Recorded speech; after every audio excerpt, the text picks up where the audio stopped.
नमस्कार साथियों, एनजी के भी क्लासेज में आपका स्वागत है।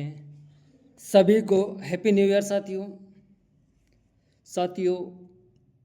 सफलता के लिए आपको 2025 में कड़ी मेहनत करना है अगर सर्विस लगना है तो। और ये साल आपके लिए एक सुनहरा अवसर होगा। वैकेंसियों की भरमार आएगी तो आपको जुट जाना है। ठीक है साथियों, तो शुरू करते हैं शिक्षण विधियों की टेस्ट क्लास में। आज का जो क्लास है उसमें शुरू करते हैं। सबसे महत्वपूर्ण क्वेश्चन आज के इस क्लास में लेके आया हूँ। 20 क्वेश्चन है, अति महत्वपूर्ण है। शुरू करते हैं आज की क्लास। और क्वेश्चन नंबर 1 ये रहा आपकी स्क्रीन पे कि शिक्षकों की व्यावसायिक कुशलता का विकास सर्वाधिक होता है।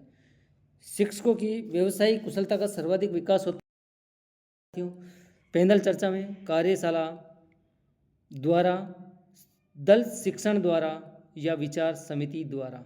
तो आंसर क्या होगा? आंसर होगा दल शिक्षण द्वारा, ऑप्शन सी। दल शिक्षकों की व्यावसायिक कुशलता का सर्वाधिक विकास होता है दल शिक्षण द्वारा। नेक्स्ट क्वेश्चन, वह पद्धति जो विद्यार्थियों को स्वतंत्र रूप से सोचने, विचारने, कार्य करने के अवसर देती है वह है। कौन सी पद्धति के तहत विद्यार्थी अपनी स्वतंत्रता से सोचने, विचारने और कार्य करने के अवसर प्रदान मिलते हैं? तो इसमें दल चर्चा, पैनल चर्चा, अभिक्रमित अनुदेशन और प्रोजेक्ट है। तो साथियों आंसर क्या होगा? आंसर लगाओ दिमाग कि वह पद्धति जो विद्यार्थियों को स्वतंत्र रूप से सोचने, विचारने, कार्य करने के अवसर प्रदान करता है तो वह है प्रोजेक्ट विधि। ठीक है साथियों, प्रोजेक्ट विधि में आप अपने माइंड से सोचते हैं, करते हैं कार्य और विचार करते हैं, उसके बाद में ही आप किसी कार्य को अपने अंतिम उद्देश्य तक पहुंचाते हैं। तो आपका आंसर होगा प्रोजेक्ट विधि। नेक्स्ट क्वेश्चन, ऐसी विधि जिसमें विद्यार्थी प्रत्यक्ष रूप या प्रत्यक्ष रचना द्वारा स्थायी ज्ञान की प्राप्ति करते हैं वह है। कौन सी विधि के तहत विद्यार्थी प्रत्यक्ष रूप से जो रचना द्वारा स्थायी ज्ञान प्राप्त करते हैं वह कौन सी विधि है? आगमन निगमन विधि, अभिक्रमित अधिगम, परियोजना और प्रयोगशाला। तो साथियों आंसर क्या होगा? आंसर होगा आपका प्रयोजना। प्रयोजना के माध्यम से विद्यार्थी प्रत्यक्ष रूप से द्वारा, प्रत्यक्ष रचना द्वारा स्थायी ज्ञान प्राप्त होता है, क्योंकि करके सीखना सबसे महत्वपूर्ण होता है और जो विद्यार्थी करके सीखता है वह स्थायी होता है। ठीक है, तो आपका आंसर होगा प्रयोजना। नेक्स्ट, ऐसी प्रविधि जिसमें विद्यार्थियों को खुली चर्चा करने के अवसर मिलते हैं वह है। क्वेश्चन नंबर 4 साथियों एक अच्छा क्वेश्चन है, एग्जाम में पूछा जा सकता है कि ऐसी प्रविधि जिसमें विद्यार्थियों को खुली चर्चा करने के अवसर मिलते हैं वह है दल शिक्षण, आगमन, कार्यशाला एवं प्रयोगशाला। तो इसमें आंसर क्या होगा? आंसर होगा दल शिक्षण। ऐसी प्रविधि जिसमें विद्यार्थियों को खुली चर्चा, यानी कि खुली चर्चा करेंगे तो कहाँ करेंगे? एक दल शिक्षण, एक समूह के रूप में जो चर्चा करते हैं उसे दल शिक्षण कहते हैं और दल शिक्षण सबसे प्रयुक्त विधि होती है। नेक्स्ट क्वेश्चन, समुदाय के सिद्धांत का पालन करती है। समुदाय के सिद्धांत का पालन करती है, क्या करती हैं? ऑप्शन देखते हैं। समुदाय के सिद्धांत का पालन करती हैं तो साथियों दल शिक्षण, परियोजना, समस्या समाधान और पैनल चर्चा। तो सही आंसर क्या होगा? आंसर होगा प्रयोजना। आंसर क्या होगा? प्रयोजना। ठीक है, नेक्स्ट क्वेश्चन, बालकों को अपनी रुचि के अनुसार कार्य करने के अवसर मिलते हैं। बालकों को जब अपनी रुचि के अनुसार कार्य करने के अवसर मिलते हैं, किस में मिलते हैं? समस्या समाधान में, प्रयोगशाला में, परियोजना में, अनुसंधान में। किस में आपको सबसे ज़्यादा कार्य करने के अवसर मिलते हैं? तो साथियों किस में मिलेंगे? परियोजना में। आप किसी भी कार्य की योजना करके करेंगे तो खुद की योजना, खुद के माइंड से सोच कर कार्य करेंगे तो रुचि, सबसे ज़्यादा रुचि के अनुसार कार्य करेंगे परियोजना विधि में। नेक्स्ट क्वेश्चन, प्रोजेक्ट विधि सर्वाधिक उपयोगी है। साथियों प्रोजेक्ट विधि सर्वाधिक उपयोगी है सामान्य बालकों के लिए, प्रतिभाशाली बालकों के लिए, मंदबुद्धि बालकों के लिए, उपयुक्त सभी। तो प्रोजेक्ट विधि एक सामान्य बालक नहीं कर सकता, मंदबुद्धि बालक नहीं कर सकता, उपयुक्त सभी नहीं हो सकता, क्योंकि प्रतिभाशाली बालकों के लिए प्रोजेक्ट विधि सर्वाधिक उपयोगी होती है। नेक्स्ट क्वेश्चन, विन्यास के नाम से जाना जाता है। साथियों विन्यास क्या है? विन्यास के नाम से जाना जाता है। विन्यास के नाम किसे जाना जाता है? प्रस्तुतिकरण को, प्रस्तावना को, बोध प्रश्नों को, सहायक सामग्री। तो आपका आंसर होगा प्रस्तुतिकरण। प्रस्तुतिकरण यानी कि किसी कार्य को या किसी पाठ योजना को प्रस्तुतिकरण किया जाता है तो उसे विन्यास का रूप दिया जाता है। ठीक है, विन्यास का नाम से भी जाना जाता है। नेक्स्ट क्वेश्चन, पाठ योजना में शिक्षण उद्देश्य रखा है। साथियों, पाठ योजना में शिक्षण उद्देश्य किसने रखा है, ये पूछ रहा है, किस विद्वान ने रखा है। तो मॉरिसन ने, हर्बर्ट स्पेंसर ने, बीएस ब्लूम ने, और एक ऑप्शन बी नहीं है इसमें, तो आपका आंसर इसमें मिल जाएगा। आंसर है बीएस ब्लूम। पाठ योजना को शिक्षण उद्देश्य रखा है, शिक्षण उद्देश्य किसने रखा है, बीएस ब्लूम ने। आंसर आपका होगा सर। परियोजना विधि का अंतिम पद होता है। साथियों, परियोजना विधि जो होती है उसका अंतिम पद क्या होता है, तो अंतिम पद होगा उसका परिस्थिति को उत्पन्न करना, मूल्यांकन, क्रियान्वयन, लेखा जोखा। 4 ऑप्शन दे रखे हैं आपके सामने। तो परियोजना विधि का अंतिम पद पूछ रहा है, तो अंतिम पद क्या होगा, परिस्थिति उत्पन्न करना, ये भी नहीं हो सकता, मूल्यांकन ये भी नहीं है, क्रियान्वयन ये भी नहीं है, और लेखा जोखा। हाँ जी, आपका आंसर है लेखा जोखा। परियोजना विधि का अंतिम पद होगा लेखा जोखा। नेक्स्ट क्वेश्चन, मोस्ट अति महत्वपूर्ण क्वेश्चन है साथियों, करिकुलम। कई बार एग्जामों में पूछा जा चुका है और आपके लिए ये मानो कि आप 100% क्वेश्चन आएगा कि करिकुलम सब की उत्पत्ति हुई है, किस भाषा से लिया गया है। तो साथियों, आपको याद होना चाहिए, लैटिन भाषा, ग्रीक भाषा, जर्मन भाषा, फ्रेंच भाषा। किस भाषा लिया गया है, तो ग्रीक भाषा नहीं है, लैटिन भाषा नहीं है, जर्मनी भाषा नहीं है, फ्रेंच भाषा नहीं है, तो आपका आंसर होगा लैटिन भाषा। कैरिकुलम शब्द का अर्थ है लैटिन भाषा में लिया गया कैरिकुलम शब्द। आंसर है कैरिकुलम शब्द की उत्पत्ति लैटिन भाषा से हुई है। नेक्स्ट क्वेश्चन, एनसीएफ 2005 के अनुसार सबसे महत्वपूर्ण सिद्धांत है। एनसीएफ 2005 के अनुसार सबसे महत्वपूर्ण सिद्धांत क्या है, उपयोगिता का सिद्धांत, क्रियाशीलता का सिद्धांत, बाल केंद्रित सिद्धांत, और लचीलेपन का सिद्धांत। तो साथियों, आंसर क्या होगा, एनसीएफ के अनुसार सबसे महत्वपूर्ण सिद्धांत पूछ रहा है एनसीएफ।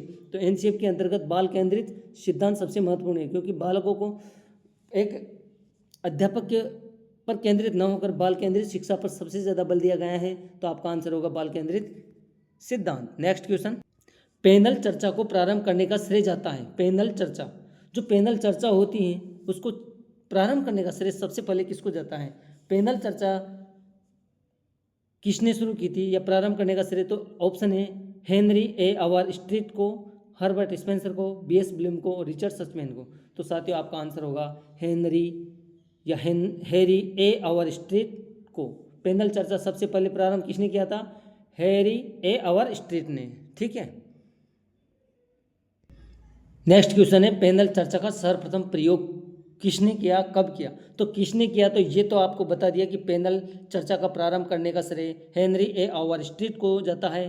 तथा कब शुरू किया गया था, सर्वप्रथम कब शुरू किया गया था, तो ये शुरू किया गया था 1929 में हेनरी ए आवर स्ट्रीट ने सर्वप्रथम पैनल चर्चा का प्रयोग किया था। नेक्स्ट क्वेश्चन, बालक का वह गुण जिसमें किसी नवीन वस्तु का निर्माण किया जाता है कहलाता है। बालक का वह गुण जिसमें किसी नवीन वस्तु का निर्माण किया जाता है वह कहलाता है, क्या कहलाता है, सृजनात्मकता, असामान्यता, मंदबुद्धिता, पिछड़ापन। आंसर क्या होगा साथियों, लगाओ दिमाग, आंसर होगा सृजनात्मकता। धन्यवाद साथियों। बालक का वह गुण जिसमें किसी नवीन वस्तु का निर्माण किया जाता है कहलाता है सृजनात्मकता। नेक्स्ट क्वेश्चन, सीखने के लिए विशेष सामग्री का स्वरूप होना चाहिए। सीखने के लिए विशेष सामग्री का यानी कि विशेष सामग्री का स्वरूप कैसा होना चाहिए, जो आप सामग्री लेते हैं वो कैसी होनी चाहिए। एक छात्र को, एक विद्यार्थी को सीखने के लिए सामग्री कैसी होनी चाहिए, सरल से कठिन, कठिन से सरल, सरल एवं कठिन। आंसर क्या होगा, लगाओ दिमाग, आंसर होगा हमेशा एक विद्यार्थी को, एक बालक को सीखने के लिए सबसे पहले सरल वस्तु प्रस्तुत की जाती है, उसके बाद में फिर धीरे धीरे कठिन कठिन कठिन। तो आंसर होगा सरल से कठिन, ऑप्शन बी। नेक्स्ट क्वेश्चन, समाज मिति विधि द्वारा जांच की जाती है। समाज मिति द्वारा विधि से जांच की जाती है, किसकी जांच की जाती है, व्यक्ति के आचरण की, व्यक्ति की सामाजिकता की, व्यक्ति के व्यक्तित्व की, इनमें से कोई नहीं। तो साथियों, एक समाज मिति विधि व्यक्ति के व्यक्तित्व की जांच करता है, या व्यक्तित्व के आचरण की जांच करता है, या सामाजिकता की जांच करता है। तो आंसर होगा व्यक्ति के आचरण की, उसका व्यवहार कैसा है, उसका आचरण कैसा है, उसकी जांच की जाती है समाज मिति विधि द्वारा। नेक्स्ट, भारत का उज्जवल भविष्य या भारत का भविष्य उसकी कक्षाओं में निर्मित हो रहा है, यह मत किस आयोग का है। साथियों, मोस्ट इंपॉर्टेंट है कि भारत का भविष्य उसकी कक्षाओं में निर्मित है, यह कथन या यह मत किस आयोग का है। तो ऑप्शन देखते हैं, मुदालियर आयोग, शेंडलर आयोग, डॉक्टर राधाकृष्णन आयोग तथा कोठारी आयोग। भारत का भविष्य उसकी कक्षाओं में निर्मित हो रहा है, यह मत किस आयोग का है, क्वेश्चन है साथियों। आंसर होगा कोठारी शिक्षा आयोग। It is most important question है साथियों। याद कर लेना कि किस आयोग ने यह कहा है कि भारत का भविष्य उसकी कक्षाओं में निर्मित हो रहा है, तो इसका आंसर होगा कोठारी शिक्षा आयोग। नेक्स्ट क्वेश्चन, प्रधान अध्यापक की विद्यालय में वह स्थिति होती है जो जहाज में उसके कप्तान की होती है। यह मत किस शास्त्री का है? शिक्षा शास्त्री का है। तो साथियों ये क्वेश्चन एग्जाम में कई बार पूछा जा चुका है कि प्रधान अध्यापक की विद्यालय में वह स्थिति होती है जो एक पानी के समुद्र के जहाज का कप्तान होता है उसकी होती है। कप्तान जिस दिशा में और जिस अंदाज से जहाज को ले जाता है और जहाज उसी दिशा में जाता है जिस इस दिशा में वो जहाज को घुमाता है अपना गंतव्य स्थान पर, और उसी प्रकार प्रधान अध्यापक विद्यालय का एक कप्तान होता है। तो वो विद्यालय को किस का है? तो यह मत है जसवंत सिंह का, प्रोफेसर पीसी रेन का, डॉक्टर एस एन मुखर्जी का, प्रोफेसर रायबर्न का। किसका है साथियों? किसका है? प्रधान अध्यापक विद्यालय की वह स्थिति होती है जो जहाज के कप्तान के समान होती है। तो यहाँ पर आंसर होगा आपका प्रोफेसर पीसी रेन के द्वारा। साथियों पीसी रेन ने कहा है कि प्रधान अध्यापक की स्थिति विद्यालय में वही होती हैं जो जहाज में, एक समुद्र के जहाज में एक कप्तान की होती हैं। ठीक है।